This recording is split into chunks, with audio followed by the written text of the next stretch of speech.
So I'm Eve, and I'm one of the paediatric consultants at the Royal United Hospital in Bath, and the RUH is a DGH in the southwest of England.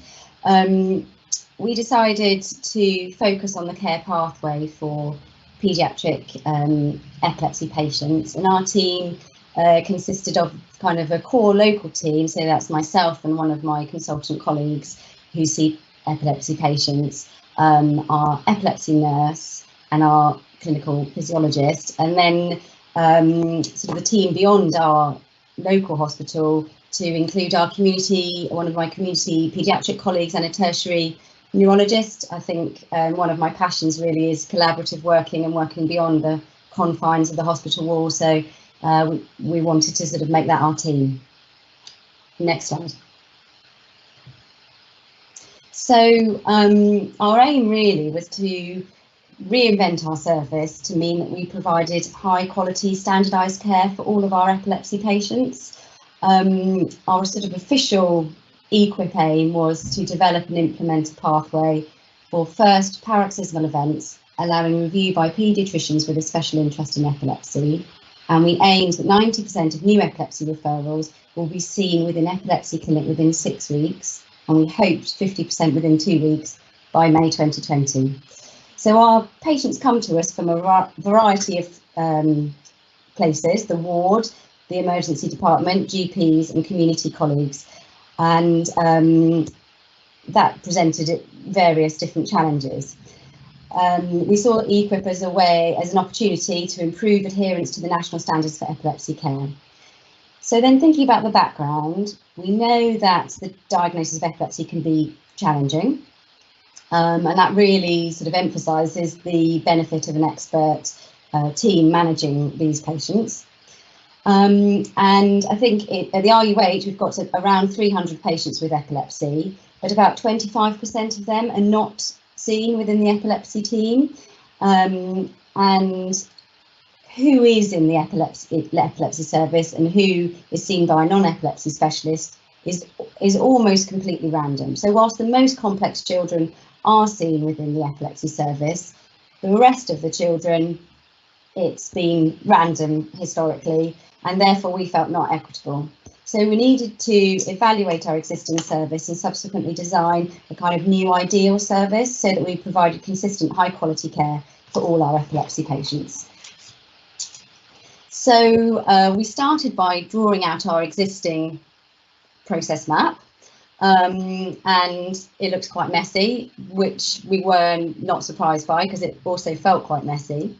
And this process map is, I don't know how familiar people are with process maps, but this is a sort of patient pathway with all the various potential steps. And a diamond represents the sort of decision-making step, and the orange boxes are where we felt a change was necessary or an improvement was necessary.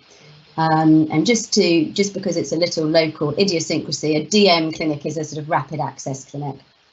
So we use this process map and cohort 1 epilepsy 12 data to work on colleague buy-in, and that really was our sort of first test of change to see, did our colleagues feel okay with us reinventing the epilepsy service. Obviously, historically they had themselves been looking after epilepsy patients. Did they feel happy with us maybe taking over the care of their patients?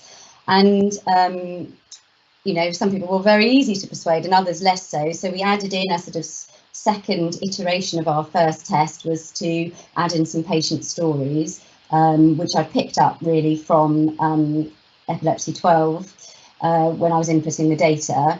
I think I would just like to emphasise Pat's mantra, which is kind of small tests of change, kind of baby steps really, taking things forward. So then we designed, next slide please, our sort of vision for the future.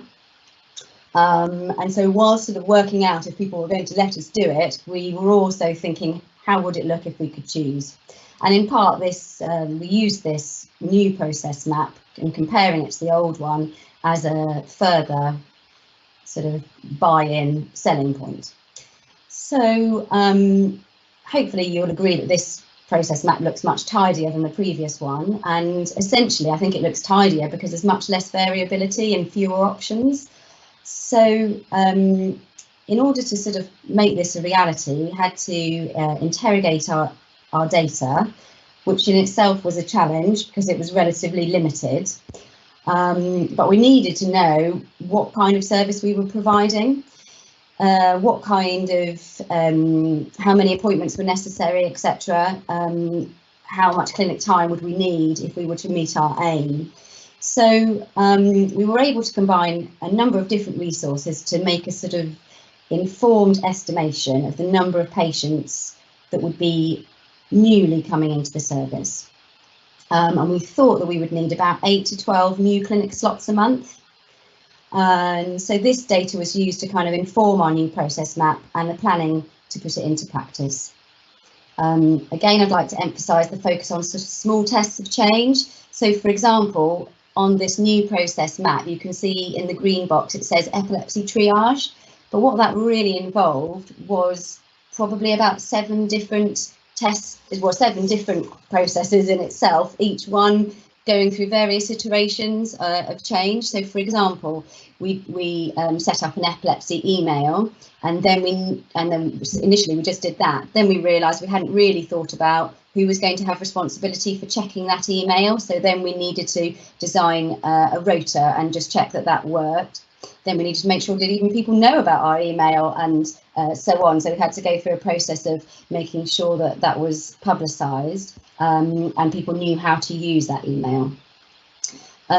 We also introduced the epilepsy nurses, epilepsy nurses, singular, into the process at an earlier point that had previously been carried out, and we stole that idea, I have to say, from one of the other QI teams, and actually that became a really crucial part of our triaging process. So the involvement of the epilepsy nurse herself, she went through various iterations of how she would work her role in the triage process. She set an agenda for the telephone calls with families, which itself went through various iterations, and she fed back to us and the admin team about how we would go about booking patients. We also, sparked by COVID really, and the need to streamline the emergency department and pathway through, we created a referral pro forma for ED referrals. And we also introduced peer review into this process just to make sure that we were managing patients in a consistent way, because that was really one of the main aims of our project. Next slide, please. So how did we do?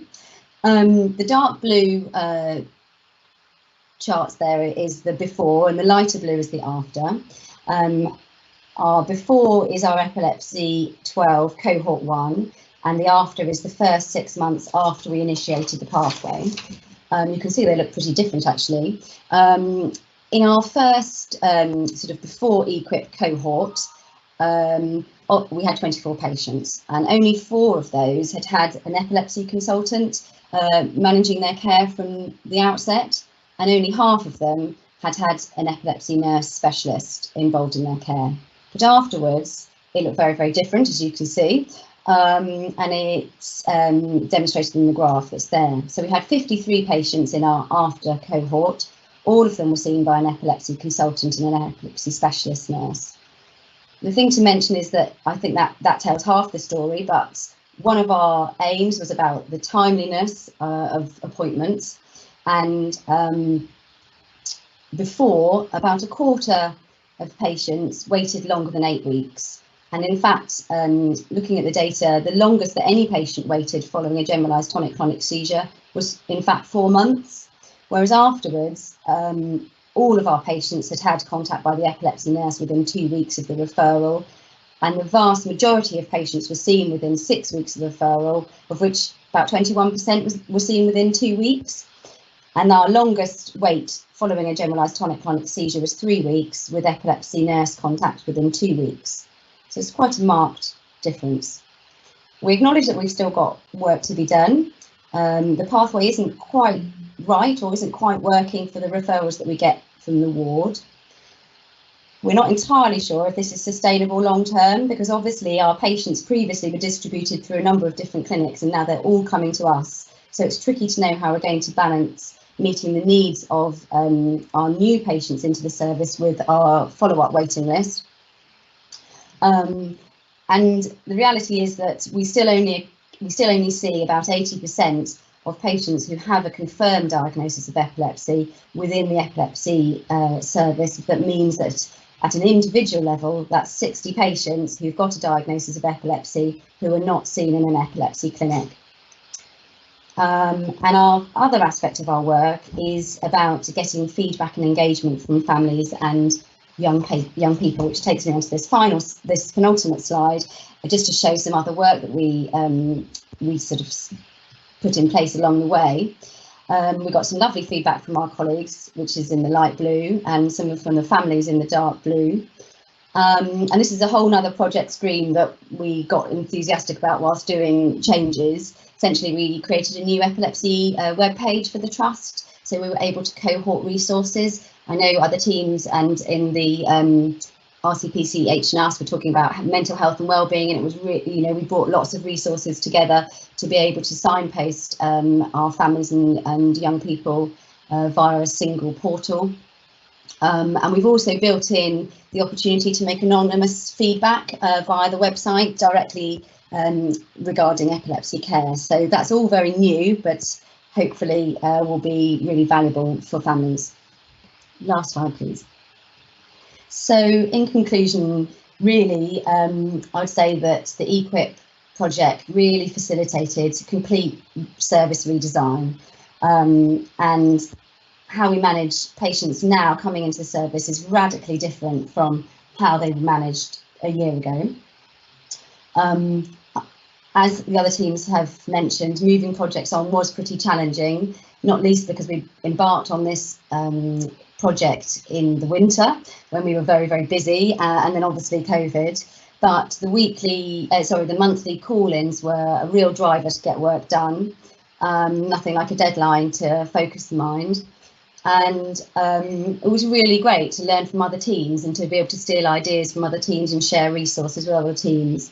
And certainly the enthusiasm we got from seeing success made us really want to make other changes, and that in fact was the driver for creating the website. So whilst we still have work to be done as a team, we really feel able, I think, moving forward to put sort of QI initiatives, built it into part of our epilepsy service. And I'd really just like to take this opportunity to say thank you for selecting our team to join the EQIP pilot and for the opportunity to present today.